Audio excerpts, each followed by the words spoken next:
It says all the truth that is out there about God, and there's a lot more than what people think, even to the secular mind. All the truth that is out there about God, men work with all their might to hold it down and restrain it because they don't want to hear it. One of the leading evolutionists, before he died, he said, I have absolutely no evidence for my belief in evolution. I must believe in evolution by faith.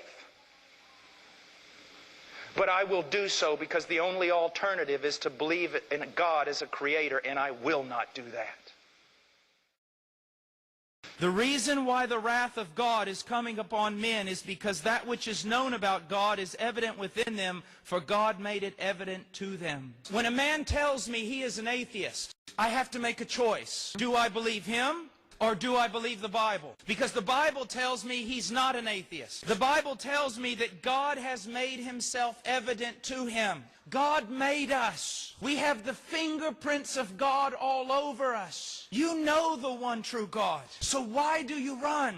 Or why are you so apathetic toward him? Or how could it be that he's just a tiny little insignificant part of your life? It's absolutely insane. For since the creation of the world, his invisible attributes, his eternal power and divine nature have been clearly seen, being understood through what has been made, so that they are without excuse. Now I want you to understand this.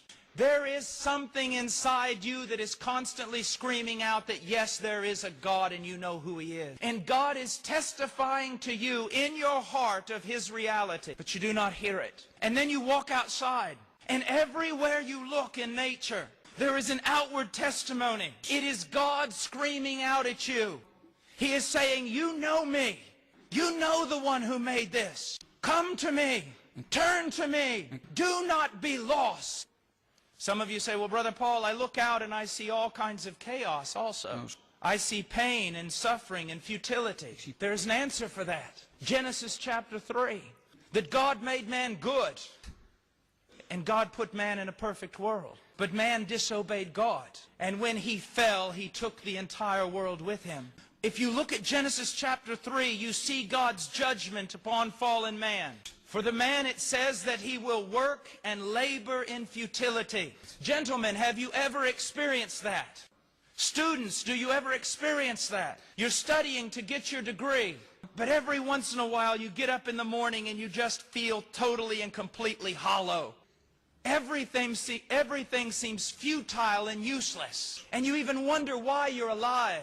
And some of you older men, you work and you labor, but nothing goes right. You exhaust yourself trying to make a way in this world, trying to find purpose, only to retire to your bedroom tired and worn out. All the dreams of your youth are gone, and all you do is work and try to survive. Even those of you who are very successful, you realize sometimes that it's just worth nothing, and you feel empty and lost.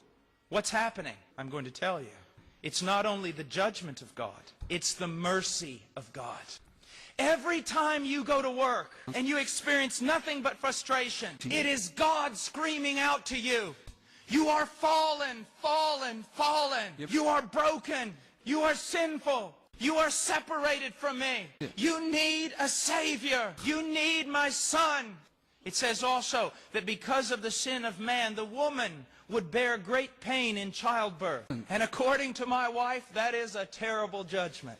But also it is an act of God's mercy. With every pain in childbirth, God is screaming out to you, you are fallen, you are fallen, you are fallen. You need a Savior. God does not cry out to you about your sin just to make you feel horrible. God does not tell you about your lostness just so you will stay lost. God tells you about your lostness and your sin so that you will come to a Savior. He has left His fingerprints all over you so that you would know that He made you. In a sense, He put His laws in your heart so that you would know His will.